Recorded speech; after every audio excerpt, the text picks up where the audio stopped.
اپنے انہی اختلافات کی وجہ سے یہ ایک دوسرے کی عبادت گاہوں کو ویران کرتے رہے ہیں،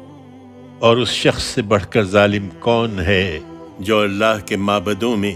اس بات سے منع کرے کہ وہاں اس کا نام لیا جائے اور ان کی ویرانی کے درپے ہو۔ ان کے لیے اس کے سوا کچھ زیبا نہ تھا کہ ان معبدوں میں جائیں تو اللہ سے ڈرتے ہوئے جائیں، لیکن انہوں نے سرکشی اختیار کی، تو اب ان کے لیے دنیا میں بھی ذلت ہے اور قیامت میں بھی ایک بڑا عذاب ان کا منتظر ہے۔ یہ اس لیے ہوا کہ ان میں سے کسی نے مشرق کو قبلہ ٹھہرایا اور کسی نے مغرب کو،